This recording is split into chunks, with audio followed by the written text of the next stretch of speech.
अस्सलाम वालेकुम साथियों, ये ईद की तैयारी में हमने जो रेसिपीज़ दी थी, हमने सोचा कि हम उनको इंडिविजुअली भी अपलोड कर दें। तो हमने सेवइयों का ज़र्दा बनाना है ये, और इसके लिए हमने अच्छा खासा बटर लिया है। समझिए हाफ़ कप बटर जो है वो आपको चाहिए होगा। इसके बाद हमने ग्रीन कार्डमम ली हैं 10-12, यानी कि हरी इलायची, और उनको उस बटर में डाल दिया है। तो बटर की लस्सी जो है वो जलने नहीं देनी। जब थोड़ा थोड़ा ये पिघल जाए तो उसी वक्त आपने उसमें ग्रीन कार्डमम्स डाल देनी है।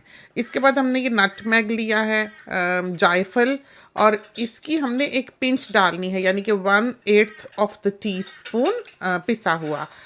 इसको हमने थोड़ी सी चोट लगा ली है, टुकड़े कर दिए हैं। और ये देखें, ये ज़रा सा जो बचा है इसको हमने अच्छी तरह से बारीक पीस लेना है, और फिर इसको हमने बटर में डाल देना है। और ज़्यादा नहीं डालना, इसकी खुशबू स्ट्रांग होती है। ये सेवइयों का पैकेट है, पूरा ही हमने लिया है। मेक श्योर करें कि सेवइयों का ब्रांड अच्छा हो। अहमद की भी अच्छी हैं, नेशनल की भी अच्छी हैं, और शान की भी अच्छी हैं। बाकी और किसी सेवइयों का हमें नहीं इल्म है। तो इसको हमने पैकेट में ही तोड़ लिया है। तोड़ के हमने बटर में डाल देना है। अगर आप बटर में कंजूसी करेंगे कि बटर जो है वो थोड़ा हो, तो फिर आप इनको तल नहीं सकते, ये रोस्ट नहीं होंगी, ना ही मज़ेदार बनेंगी। तो बटर इतना होना चाहिए कि ये तैरें, इतना बटर। तो घी में भी आप बना सकते हैं, लेकिन घी की खुशबू और होती है। हमको पर्सनली बटर की पसंद है, तो इस वजह से हम बटर ही यूज़ करते हैं। इनको जब आप देखेंगे गौर से तो ये फूल जाएंगी। एक एक इसकी जो तार है वो फीके रंग की हो जाएगी, वो तली तली हो जाएगी पापड़ों की तरह। तो जो कच्ची कच्ची है वो नहीं दिखाई देगी, बल्कि उसमें एक सफ़ेदी सी आपको दिखाई देने लगेगी। और कुछ देर बाद वो जो है वो लाल लाल होने लगेगी, कोई कोई तार इसकी गोल्डन दिखाई देने लगेगी। आप इसको हिलाते रहें। तो आंच जो है वो मीडियम हाई है।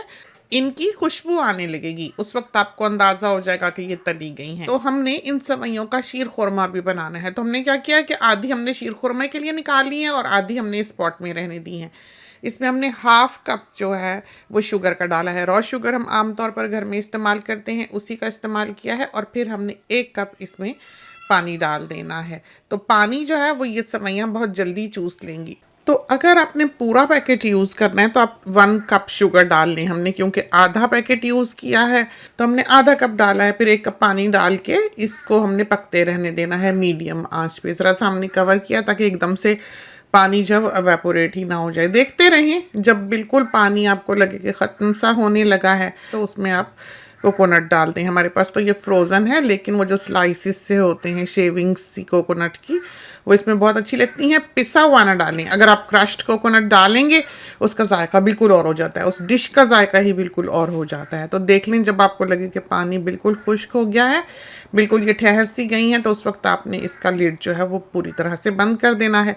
तवा रखना है, आंच को लोएस्ट पे रखना है, और फिर इसको दम कर देना है। तो कोई 15 मिनट गुजर चुके हैं और हमने इसको छोटे चूल्हे पे रखा हुआ है, बिल्कुल लोएस्ट हीट पे। अब हमने इसमें बादाम डाल देने हैं। तो जो भी कट आपको बादामों का पसंद हो, आप उस तरह पर इनको डाल सकते हैं। हमने तो पैकेट के ही लिए, क्योंकि आज काम बहुत ज़्यादा था। और बादामों का ये है कि बस एक ही बार यूज़ होते हैं पैकेट में। अगर पैकेट आप रख दें, चाहे जितने मर्ज़ी आप जिप लॉक्स में उसको रखें, एक दफ़ा वो पैकेट खुल गया तो फिर बाकी का ज़ाया जाता है। तो हमेशा छोटा पैकेट लिया करें। ये देखें कितनी नफीस सेवइयाँ जो हैं ये तैयार हुई हैं। जब ये ठंडी होंगी तो बिल्कुल अलग अलग आपको दिखाई देने लगेंगी। असल तो इनकी जो शक्ल है वो ज़रा जब ये ठहर जाएंगी फिर आपको दिखाई देगी। तो देखें, इसमें कोई ऐसा मॉइस्चर नहीं है कि ये चिपक जाएं एक दूसरे के साथ। एक एक तार जो है इसकी वो अलग है। हमने अलग से खोया बनाया है, सिर्फ क्रीम जो फ्रेश क्रीम होती है और सूखा दूध, उसको मिक्स करके माइक्रोवेव में रखा है। उसको खीर की तरह कर लें। सूखे दूध को और क्रीम को खीर की तरह मिक्स कर लें और माइक्रोवेव में 2 मिनट 3 मिनट के लिए रख लें। निकाल लें, एक दफ़ा हिलाएं, 1 आध मिनट और रखें, और ये बेहतरीन खोया जो है ये आपका तैयार हो जाएगा। और आखिर पर हमने इसको सजाने के लिए इसके ऊपर बादाम डाले हैं। तो ये तो थी हमारी सेवइयों के ज़र्दे की रेसिपी। खुदा करे कि आपको पसंद आई और आपका बहुत अच्छा तैयार हो। इसके साथ ही हमें इजाज़त दीजिए। अल्लाह हाफिज़।